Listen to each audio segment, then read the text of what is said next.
All right, so we are live. And today we're going to be talking about proven Amazon PPC strategies for top performers as a part of this Tactics Tuesday. Welcome everyone to the podcast, and also welcome anyone who is joining us live.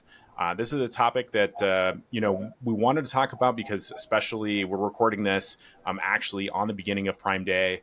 PPC is one of those things that is ever changing, and so we really wanted to tackle this topic and provide some principles that are going to be important and useful for brand builders, kind of no matter what stage you're at that are listening to this. So with that, Matt, I'm going to turn it to actually, if you want to start, maybe a couple of areas, things that you've learned in the last year or so as far as PPC, and maybe some common misconceptions that you think people have or mistakes that sellers make when it comes to PPC. Yeah, I would say so. In my role in working in the agency space, I've probably analyzed 400 advertising accounts over the course of the last 4 years. So, I mean, I would say that the very first thing that most people, I don't want to say get wrong. There's more than one way to skin a cat, especially in the game of Amazon PPC. But I think structure is one of the first ways that people get things wrong. I personally, I don't know how you guys feel about this, but I always have single SKU campaigns first off and foremost. I also keep all of my match types separate in campaigns also. It just, for me, makes it easier to be able to isolate a match type because they perform differently. So I would say structure is probably the biggest thing in terms of things that people could do better, sellers could do better. And in my opinion, when you have the right structure, when you have the right foundation to start with, it allows you to scale a whole lot easier. And it also makes the data a whole lot more clear because we know that exact match converts differently than broad match. And it's less, the CPCs are different as well. So when you get those into separate campaigns, those match types into separate campaigns, it allows you to scale and adjust based very specifically on that match type. So I'd say that's probably the biggest thing that I see is just the structure of the campaigns could be a whole lot better. Yeah, that's a great point. Is that, I mean, if you start out with a good structure, and I think it comes down to not only your match types, but also even something as simple as naming conventions. So we use both video and image for sponsor brand quite a bit now, especially with brands that are more mature. And just having that breakout of, putting video in the campaign name makes it so much easier to know, like, okay, are the static images that we have or kind of the carousel image ads that we have, are those outperforming the video, or is the video actually doing a lot better in telling that brand story? And it really depends on the brand, but it's important to know like which one is having a bigger impact, either video or still images. And that's just kind of one kind of micro example of why having a good campaign structure helps you manage your account, especially once you start getting, numerous SKUs in there. I mean, it's one thing if you only have 1, 2, or 3 SKUs, but once you start getting 10, 20, 100 SKUs, it can get pretty complicated pretty fast if you don't have a good structure. Well, in the naming convention too, I think one of the things that's nice about that is that whether you're viewing your campaigns within the actual sponsored ads console, or whether you're downloading the reports or viewing them in some other platform, if you really have a good naming convention where, let's say, every important aspect about that campaign is detailed within the naming convention. So in other words, is it video or image? Is it sponsored products or sponsored brands or sponsored display? What SKU is it? What match type is it? Is it exact, broad, phrase, auto? All of those things broken out. Sometimes it can make for somewhat of a long campaign name, but at the same time, it makes it really easy when you're filtering. So whether you're in the console on Amazon or you're just viewing it as a downloaded spreadsheet or something, if you can filter and sort and search by either SKU name or product name, so like for instance, we sell pool poles, we sell pool nets, we sell a brush. So we could even have, if we wanted to have it by a product type, we could have pole, brush, net, or something like that, so that I can search by any one of those at any given time, or I can search video, or I can search image, or I can search auto. And then I can get all the campaigns that are related to that particular search and see how they're comparing. So the naming convention is pretty important there. But I would also say, if you're going to use naming convention, be careful that you're being very exact about using it exactly the same way every time. So you can't have poll in one campaign and then polls in another campaign, Yeah. or, like, be very careful. In fact, it would even be useful to set up a spreadsheet where you had it set up so that you choose, like, anytime you're going to set up a new campaign, you choose, okay, what's the SKU? What's the type? Is it sponsored brand, product, display? Is it, choose all the different things, and then it spits out the campaign name, and you just copy the name and paste it, in when you create the new campaign. That way you can't screw it up, because it's really easy to mistype something or things like that. And then all of a sudden now, anytime you search for that, you don't actually get the campaign that you think you're getting. Yeah, that's a good point. And that actually connects really well to one of the other things that I want to make sure that we cover before we got too deep, which is, one of these, I think one of the biggest mistakes that's being made out there and kind of, what I would call Amazon lore is this concept. And a lot of it comes from software automation for Amazon PPC, where, kind of the conventional wisdom is, let's say that you've got a keyword that you notice is working in an auto campaign that converts. Well, then the conventional wisdom is, after it's got a couple of sales, we want to move that over to, an exact match. And the reality about it is that you can really be running both at the same time, and they have different purposes. And not only that, but, say you create that exact match campaign and it's got 10 keywords in it that are also performing. Well, again, that typically what the software does and kind of conventional wisdom is take that hero keyword, if you will, and put it in a new campaign.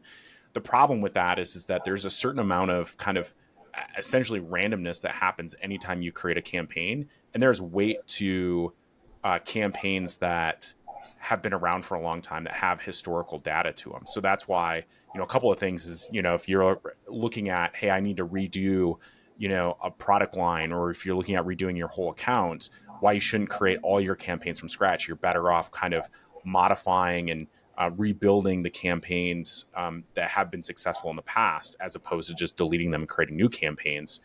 And so with that, one of the things that we've discovered that has worked really well for us is, rather than, kind of migrating those hero keywords into new campaigns, keep them in the campaign that they're already working in, because they've proven a certain result in there in order to be profitable. And then take the other keywords that maybe they're doing okay, maybe they're not doing well at all, and move those into the new campaign, because then you're not rolling the dice with the keywords that are working for you, that are those quote unquote heroes. And it gives you the opportunity then to test those other keywords that, hey, when they're getting a bigger portion of the impression share and the budget, do they actually perform better? And sometimes they do. Well, and also there's a certain amount of value in that. You mentioned kind of the randomness of how it can, sometimes function. And since the historical data is what Amazon kind of uses as part of its algorithmic, determination for whether they're going to show you or not show you, what happens is, if you got keywords that are not performing well in one campaign and you now move them to a new campaign, whatever historical data Amazon had that for some reason might have been affecting those keywords. Like, there's times, we all know this to be true, there's times you have keywords in a campaign and they're good keywords for your product. Like, there is no reason that those keywords should not be performing well. And for whatever reason, at least from an ad basis, they don't perform, and you don't know why. And you can take those and move them into a new campaign. And all of a sudden, now that they're in that new campaign, now they start to produce. And it's because whatever historical data Amazon was using, for whatever reason, it went south. Like, you threw those keywords in that campaign, whatever happened up front, it went south. And now Amazon has that data, and it's like, no, we don't like those keywords. As soon as you shift them and all that historical data goes away, you'll find sometimes you place those keywords into a new campaign and all of a sudden they become a good keyword for you where they weren't before. Yeah, absolutely. And I think that's, again, going back to, the software piece of it. And this is why this, I think, is so important, because I feel like for years we've been promised this kind of automated solution, easy button solution for PPC software. And as someone who manages, a number of different accounts, and I really wish that there was an easy button that you could just tap and it would automatically, manage the accounts effectively or the campaigns effectively down to, the CPC level. The reality of it is that, at least from everything that I've seen right now, is you want to take kind of a semi-automated approach is what we find effective, where software is great at crunching numbers and telling you like, okay, here's what your predicted ACoS is, and data on here's how many impressions you get with this cost per click versus that cost per click, and those types of things. But it does take a person in the loop to kind of make those decisions from a strategy level of, which keywords should I move where to create new campaigns? Because a lot of the automated software is going to say, hey, this keyword's working, create a new campaign for this keyword. And like we just talked about, that's pretty much the opposite of what you want to do. And then in addition to that, there's a lot of nuance with that of, increasing and decreasing both your CPCs on a regular basis, but then also your campaign budgets, that I think is really hard from a structural standpoint to get right if you're relying on a software to do, 90 to 95% of the work for you. I know we personally use PPC Ninja. Ritu, we've had her on the podcast, does a fantastic job with that. And one of the reasons why we like that solution so much is because it does a great job of providing that kind of the best of both worlds, if you will, because there is a component in there where you can set up the parameters to say, here's what my goals are for these campaigns or the account. And then it'll show you what the automated kind of recommendations are for, bids and budgets and that type of stuff. And you can, accept all, reject all, accept, you can pick which ones you want to accept and kind of filter through there. And I think that kind of gives you the best of both worlds, where it's efficient from a management standpoint, but also allows you to filter out those things that maybe are a little bit more nuanced or are outside of kind of the standard process. I've used 3 or 4 different softwares for my own brands, and then I've seen the result of other softwares in analyses that we've done. What I can say is that bid optimization, I think, is something that automated software can be really good at. Like you said, John, it's math. I mean, figuring out what to adjust your bid to is math. There's one tool, Take Metrics, that I actually currently use. They crunch so much data. I don't know how much ad spend they have access to over the course of a month from all of their clients, but they use that data to feed an AI that does a predictive analysis on what it thinks that the conversion rate's going to be at different times throughout the day based on current data, yesterday's data, all the way back to a year ago data. So I think that having some sort of, especially now in the days of AI where it can crunch a massive amount of data, bid optimization is something that I think can be automated, and I can trust software to do the bid optimization. And I'm not that concerned about going in and checking. Looking at the high level metrics is sufficient in most cases. But like you kind of alluded to, John, where I think software isn't good at, and where I think there has to be a human in the loop, and I've seen in my own brands where it's gone run wild, is like keyword harvesting. Keyword harvesting, I think, is hard for software to do, because I think having a software make a decision based on a conversion to graduate a keyword to a manual campaign. I mean, I sell in the barbecue accessory space, and if I get a curiosity click from a pool tool and someone buys my heat resistant glove that was searching for a pool rake, I don't want to show up. I don't want to target pool rake in any of my campaigns. So actually, one of the softwares that I had, I didn't have any sort of rules at all set on what kind of, what keyword harvesting rules there were. Like I want at least 3 conversions to happen or 4 conversions to happen before I graduated. But I kind of, in that, I got trigger shy, and in that I don't let software, Take Metrics, what I use now, has the option to automatically bring or converting keywords into manual campaigns. I have that completely turned off, because I think that in a lot of cases, humans are going to do that better than, because there are some cases that maybe it does make sense. Maybe there's a holiday coming up that I want to target specific keywords or something along those lines, that me as the human, knowing my brand and knowing my consumer, can think of keywords, that kind of tangential type of keywords that I might want to show up for. I just don't think software is great at that. So I think software has its place. I think bid optimization is where you can use it effectively as long as you have the right rules in place. But I think there always has to be a human in the loop. Yeah, I think too, like the keyword harvesting thing is definitely difficult. And this is even difficult, even if you take the automated piece out of it and you're not talking software, but you're just talking agencies, that are, when you're not running it internally as a company and you're having an agency do it, that's not to say you don't have an agency, but make sure that you're having good conversations with them and that you're paying attention to things. Because, for instance, within our category, there's a number of keywords that at first blush, if you don't know the category, they look like they are extremely targeted to what we sell. And in reality, they are extremely untargeted to what we sell. So for instance, a good one would be swimming pool net. Now, we sell pool nets for cleaning the pool.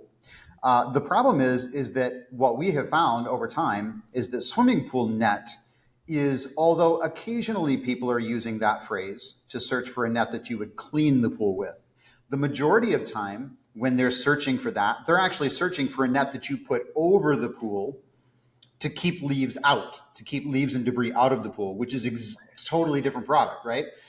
Well, every automated tool and every agency that we've ever tried, has tried to place those keywords into our campaigns because, we got a conversion on it, and like all of a sudden we got to pay attention because it looks very relevant. Turns out it's not. And so I would just say, your brand best. Make sure that you're either turning off harvesting if it's automated, because I think there's going to be a lot of situations like that.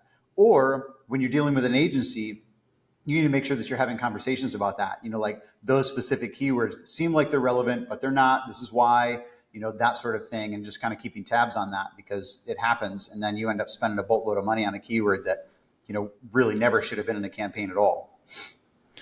Yeah, a couple of things there. I mean, I would say, no agency is perfect, but at the same time, any agency that's worth their salt is going to do a couple of things to make sure that doesn't happen, or at least this is what we do. Is first of all, before, if we're looking at seriously looking at a keyword like that, we're going to actually look at what the search terms are for it.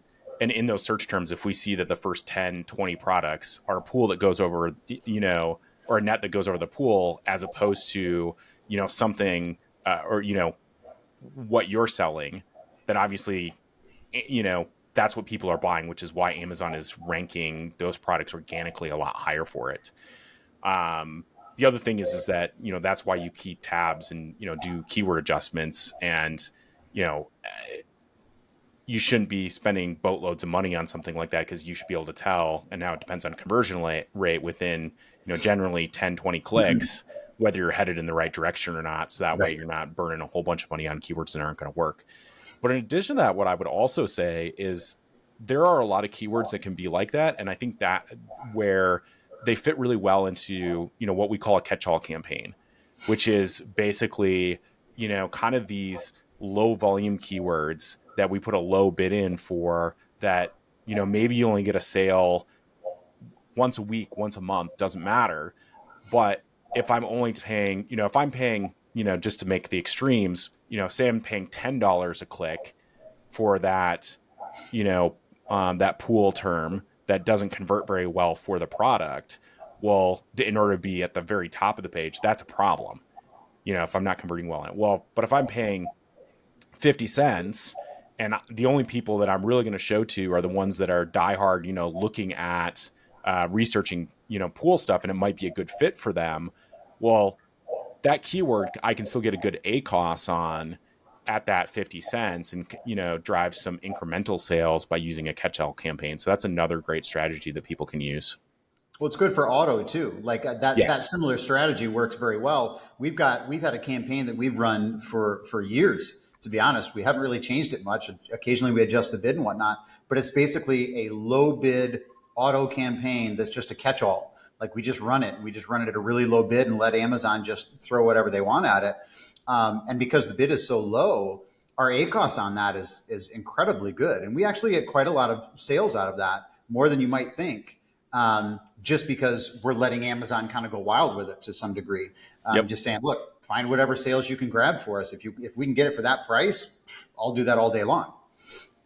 Well, and I think that's an important point too, is that, I feel like the Amazon lore out there is that, all or the bulk of your sales should be coming from exact match. And in a perfect world, everything should eventually migrate to exact match. So you're so, narrowed in. The reality of it is that, when you look, every ad type and, campaign type has its own pros and cons. And so if we look at it, you talk about auto campaigns. Hey, if I can add incremental sales that are profitable, I'll use auto campaigns for that. I'll use broad. I'll use, we do a lot of broad mod, because the nice thing there is that if you look at, exact match campaign or keywords, the bids are a lot higher because everybody's like, oh, I got to be exact match. Well, we might go over to broad and use a broad mod where the CPC is a third of what we're paying for an exact match. So we can get, some of the benefits of what we would with an exact match at a much lower price, which allows us to have a profitable ACOS that we could never get with an exact match keyword and drive sales that way. Taking that another step further, which I've seen a lot of people do, is a broad match campaign will generate a sale for a search term, and then that seller will graduate that to an exact match, but then they'll negate it in the broad match, even though that was a profitable sale. Like I don't understand that. I mean, yes, I understand double targeting something. I don't know that you will actually compete against yourself in that case, though. But it's a profitable sale one way or the other. Like if it's at a good ACOS in the broad match, I'm not going to negate it by just because I'm graduating it to an exact match. Well, and based on what John just said, the likelihood is that if you do that, if you negate it and you put it into this exact match, campaign, the likelihood is you're going to pay more per click in the exact match than you were in the broad. And so, even though it is exact, you might end up with a higher ACOS, that way than having left it. So you'd be better off leaving it and comparing, over time, how those numbers, flesh out and how they compare. Yeah, and that's exactly what we do with a lot of campaigns. Is so if we see something in a broad campaign that's a keyword that's performing really well that we're not currently running an exact match, we'll run in an exact match, but we're going to pay a lot more for that CPC. Now, that can make a lot of sense. Again, even in an exact match, I would say the benefit there, and part of the reason why the CPCs are higher is that because it's an exact match, you have a lot more control. And you're also getting keyword rank for that, because if Amazon keeps seeing that you're converting well on, cleaning pool net, for example, then you're going to organically rank high for that. And so there is a compounding effect, or kind of a halo effect, if you will, that you get from exact match keywords that is harder to control if you're using broad mod, phrase, or, other ad types. And so there is a reason to pay even above, kind of what your break-even ACOS is sometimes for exact keywords. But that doesn't mean that it always makes sense and that you should stop using the other match types. Well, also, I think it's important to remember, like, if you're using it for ranking, like if you're trying to use an exact match campaign for ranking and you're willing to spend more, from an ACOS perspective, because that's what you're trying to do, well, then you better be tracking to make sure that you're actually affecting your ranking, like that's actually helping. Because if it's not, and you're overspending on your ACOS because that's your target, but you're missing the target, well, then at some point you have to decide whether you're going to turn that campaign off, or turn that keyword off, or turn the bid down, or whatever it is you're going to do, because now you're just throwing away money if your ranking's not changing. I was also going to mention something else that I think is probably important to pay attention to, and that is, we were talking earlier about let's take the maybe say more extreme example of that auto campaign that we run, the low bid campaign. Generally speaking, those are going to be fairly low conversion rate keywords. We're getting them at a low bid, so we get a good ACOS on those, and so they're profitable. But depending on how much of that kind of a strategy that you employ, I think that you need to pay really close attention to how does the conversion rate of your listing overall compare to the competitors in your category that you're trying to beat in terms of a ranking perspective? Because if the conversion rate of your product is fairly similar to some of those other products that really you're trying to compete against and trying to rank better than, then be careful using strategies that have a low conversion rate that are going to potentially bring down the conversion rate of your product overall, because you're really close. Like if you got a 20% conversion rate and somebody else has got a 15, and the sales that you're putting through are only going to bring you down marginally in that conversion rate, it probably doesn't matter. But if you're all sitting at about a 15% conversion rate and you start throwing a bunch of low conversion rate, targeting at that, I have a little bit of concern over that, in terms of your ranking strategy. I'd be interested to hear what your guys' thoughts are on that, but I just think it's something to be careful with. I think for me, I think it's important. So what I think it's important to pay attention to is match types as a whole and what percentage of your spend is going to each match type. I think John mentioned the lore of having all of your keywords be exact match because it's more specific. But I think having most of your spend, and when I say most, maybe 60-70% of your spend, I think should be in exact match campaigns, maybe 30%, 20 to 30% in broad and phrase, and then only like 10%, maybe even less than that in an auto. I think you should have all of those match types, but I think if you have that ratio and you're thinking about it from in terms of how much am I spending on each match type, I think that conversion rate ends up leveling out over time because most of your spend is very targeted.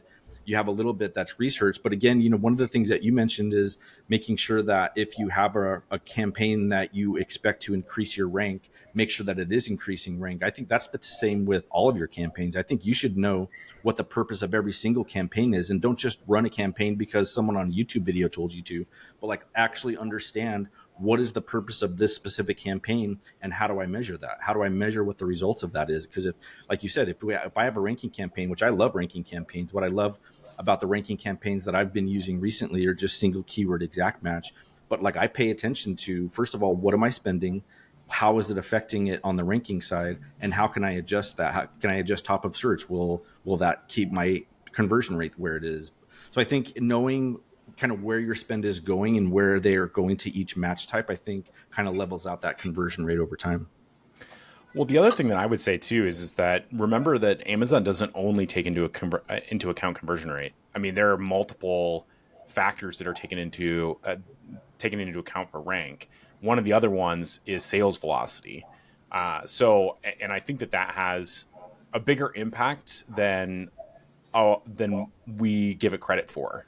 So to kind of go to your example, Mike, if you had a product that had an 18% conversion rate, but a much higher sales velocity versus another product that had 20% conversion rate, but a lower sales velocity, my guess is that the one at 18 at a much higher sales velocity is actually going to rank better for a lot of the keywords that are going to matter for that brand and that where customers are going to find them.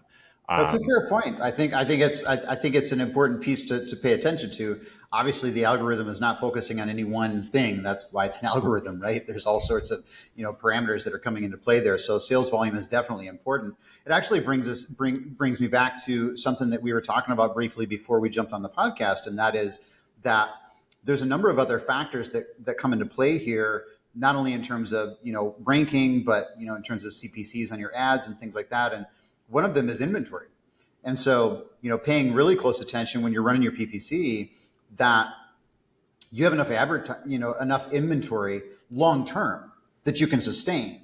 Because if you start spending on a campaign for a particular product or multiple campaigns, whatever it is, if you increase your bid or you increase your budget or whatever that is, and you're not paying attention to, well, if I do this and my sales velocity begins to increase, do I have enough inventory to actually sustain that long term?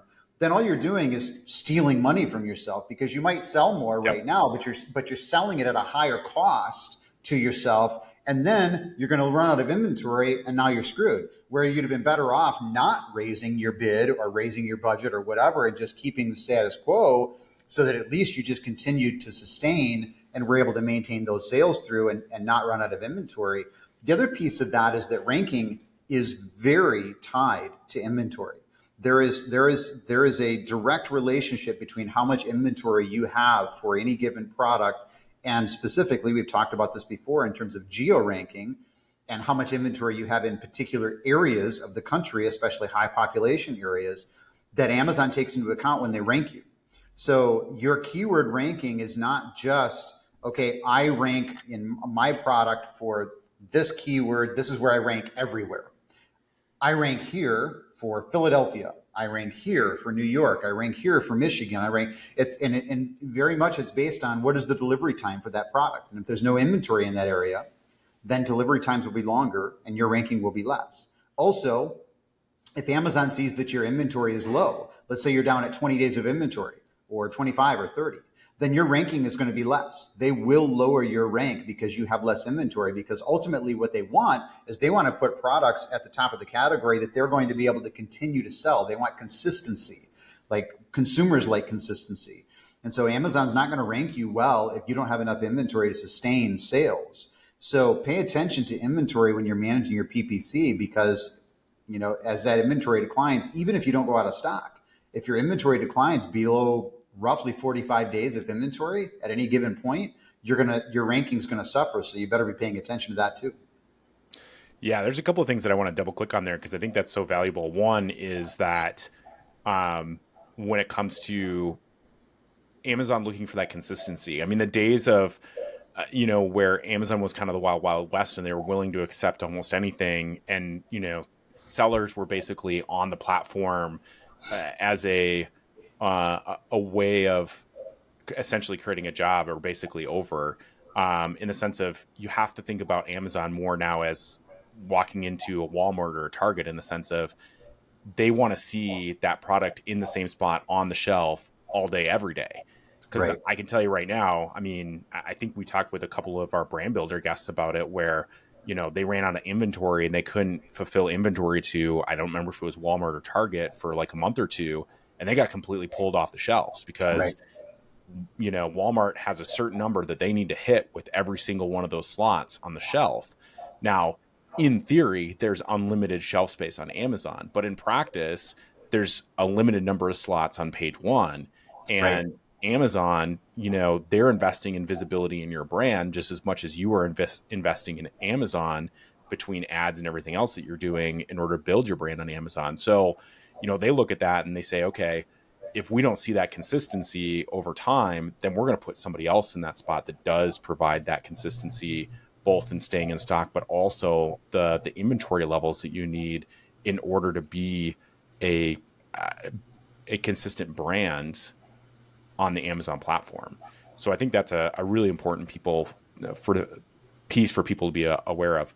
The other thing that I was curious to get your guys' thoughts on, and this is kind of a theory that we're testing right now as we record this for Prime Day, is rather than, so let's say that you're starting to run out of stock and that it's going to be slow coming in and you want to slow down your ads. Well, rather than pausing campaigns or adjusting budgets, and we'll talk about budgets here in a second, one thing that we're testing for Prime Day on one particular account is actually significantly reducing the bids to about 50% of what we would normally bid. And the theory behind that is that as soon as you start pausing and unpausing campaigns, again, you throw that kind of unpredictability into the situation.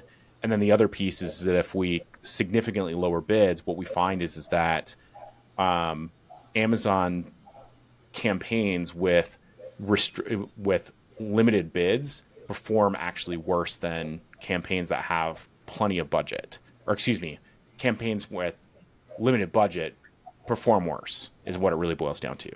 So our theory is, by reducing the bids significantly, yes, we realize we're slowing down sales, but those sales that we're getting are actually much more profitable.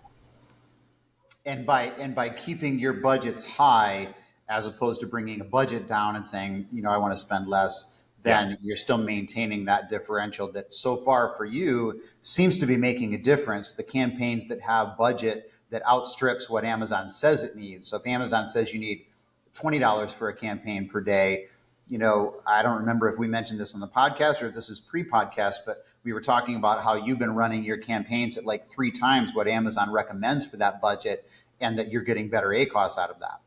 Correct. Yeah. And I think we talked about that before the podcast, and that's good clarification. So, yeah, we've tested anywhere from, double to 10x. And what we found is kind of that sweet spot of 3 to 5 times what those campaigns typically spend in a day. If we give it, so say it's normally, just to make the numbers easy, let's say it normally spends $100 a day.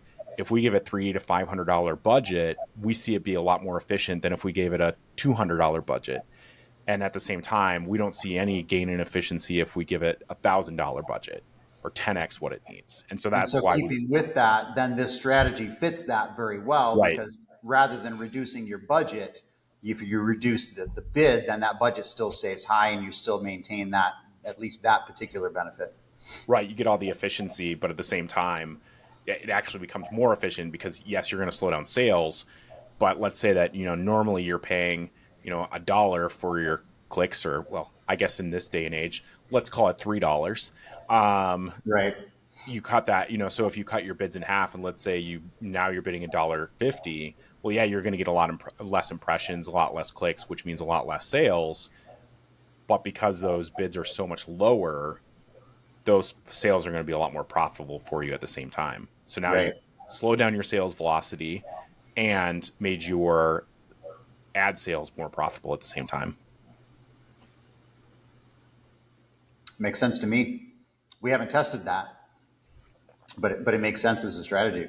Mike, I know that you don't run any Prime Day deals or anything along those lines. Do you adjust campaign budgets or bids specifically for Prime Day? So this, we actually currently have PPC Ninja managing things at the moment. And so we had a conversation with them about that for Prime Day. And I believe they are pulling back bids for Prime Day for that reason, because we're not running deals. We're not going to perform as well as those brands that are running deals, because we found that Prime Day for us, and I think most of it is because we're not a spontaneous kind of a product. It's not like, clothing or gadgets or things like that, that, people are excited about. It's a pool pole. And so it's one of those things where either somebody needs one or somebody doesn't, for the most part. And so if they need one and I offer them a discount today, maybe I sell it to them today, but I might have sold it to them tomorrow or next week, at regular price, and they would have bought it anyways. And that's actually what we found. Last Prime Day, we ran deals and we had a good spike in sales, but then we just had a big trough afterward that we normally don't see.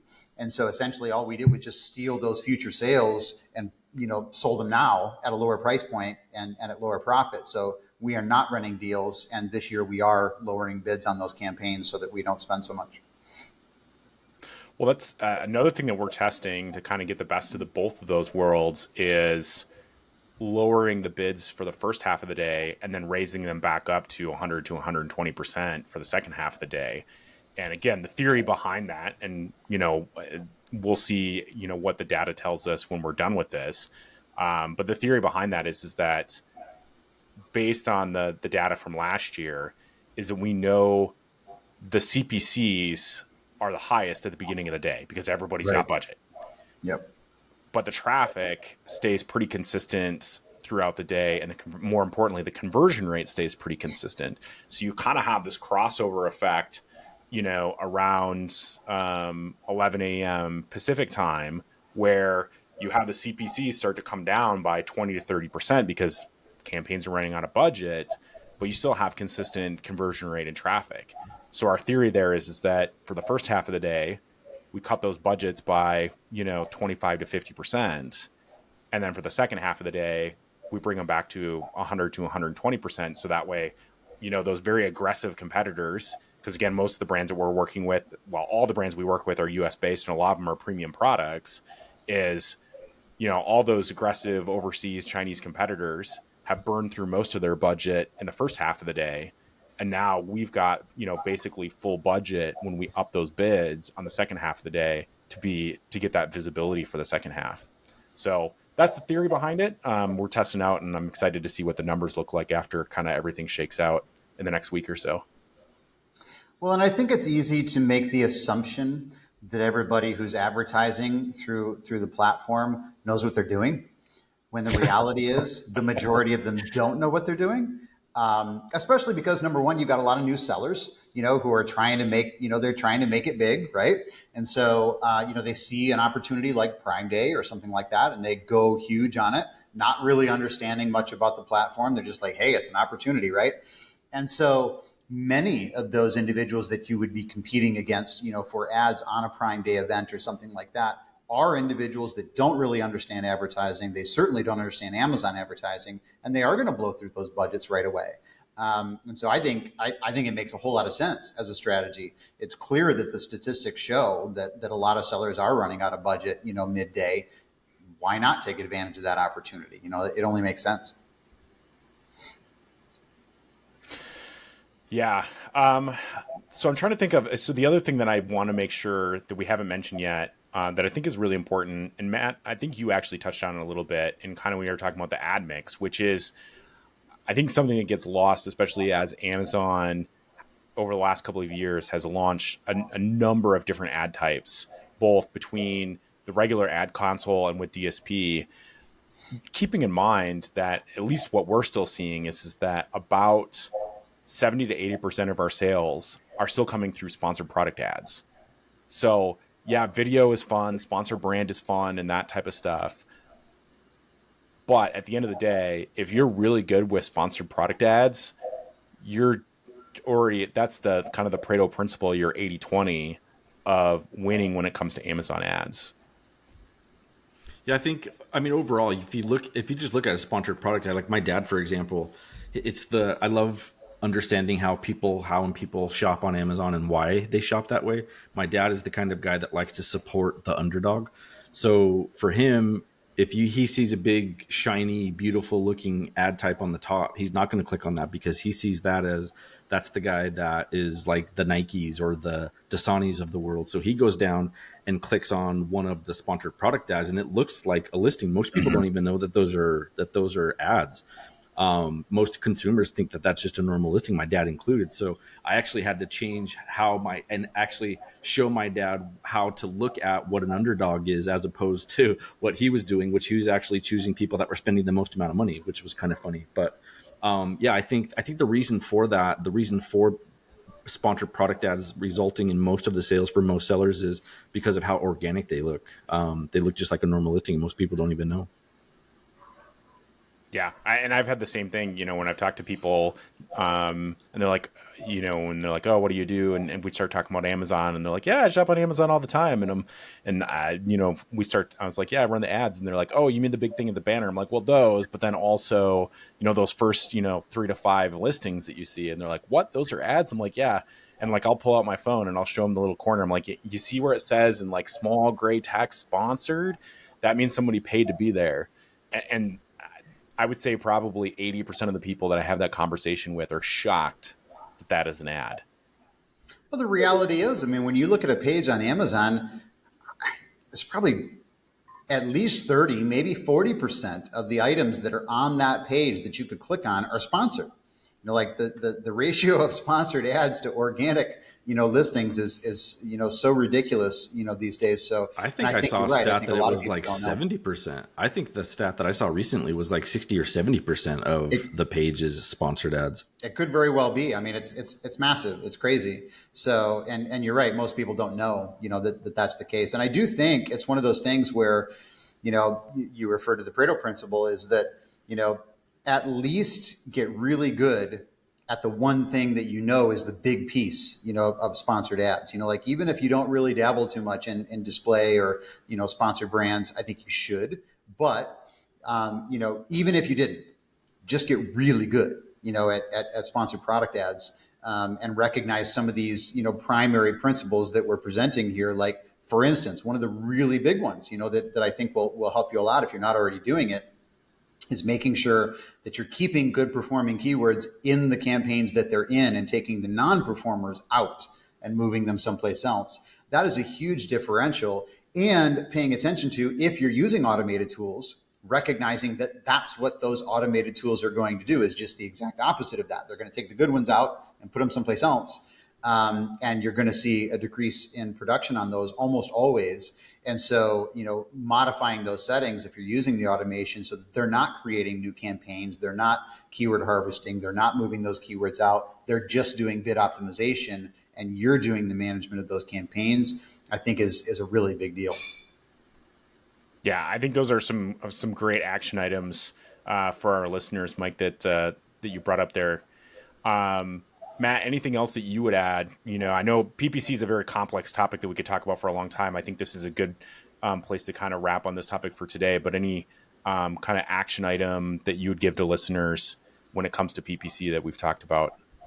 Yeah, I don't think that spending hours in spreadsheets and downloading reports is the best use of most brand owners' times. I think that outsourcing PPC at some point, at whatever level that is for you, makes a lot of sense for most brand owners. But what I will say, and this is something that we've touched on, is that even if you have someone else or a tool, first of all, don't have a tool, just don't throw a tool thinking that it's going to be autopilot, because it's not. But second of all, if you have an agency that's doing it for you, you still have to be involved. You still have to be looking at what keywords are they negating, what keywords are they graduating, what are they relevant? And maybe the agency doesn't know they're relevant, like Mike threw up an example. So I think being involved and not just handing it off and looking at a report once a month is super important. Being at least involved somewhat at high level on your PPC campaigns is important for all brand owners. I think that's the biggest takeaway for me. Yeah, and I think we didn't really touch on it much here, but one thing that what I would leave listeners with is PPC is an important component, but remember that it goes hand in hand with how strong your listing is.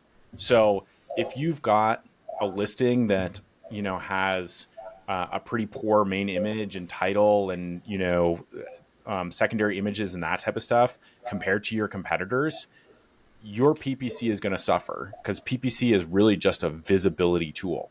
So make sure that you're using both of those levers. PPC is great at getting your products in front of customers, but then you also have to make sure that you have a listing that really shines compared to your competition. And that's going to mean a lot of different things depending on what category you are in and how competitive that category is. Well, and I think a good extension of that idea is just, overall recognizing that if you silo PPC, then you're going to have problems. If you're not paying attention to PPC in terms of its relevance to everything else, then you don't really understand what you're doing. So again, if you're not making sure that your listing shines, then you're overspending on PPC and you're just throwing money away. By the same token, again, going back to that idea of when you're looking at PPC, that your ACOS is not the be all and end all. Like paying attention to what is the conversion rate? Do you need to improve the conversion rate on your listing? Like, are you in a bad spot? Are you trying to use a campaign for ranking, in which case maybe spending more on ACOS is relevant? And if you're using the campaign for ranking, making sure that you're actually tracking the rank to see if it's actually working. Like, you can't silo that off and just look at PPC from the standpoint of ACOS and say, well, the ACOS is good, so I guess it's working for me. Well, yeah, maybe, but maybe there's some other things that you should be using PPC for and dialing in that you're not. Or maybe there's some other things that you were using a PPC for, but it's not really performing, but you're not tracking it and paying attention to it. So just don't silo it off. Make sure that you're paying attention to the other areas of the business that touch PPC and that PPC touches. Yeah, absolutely. And I know we're going to talk about it here in the next couple of weeks, but I'll just kind of throw this as a teaser and a plug, which is ACOS, when it comes to advertising on Amazon, is probably the worst metric to track. There are much better metrics than ACOS when it comes to how effective is your ads and really the rest, and how healthy is the rest of your Amazon account. So I'll put that out as a teaser for a topic that we're going to cover in the next couple of weeks. But I think that's really important for people to understand when they're looking at their account. So I think that's a great place to kind of stop for today for PPC. We covered a lot of different things. I would just encourage listeners, pick one or two things based on, where you're at in kind of your Amazon journey. And I think you'll find at least implementing one of those things will have a pretty big impact on your business.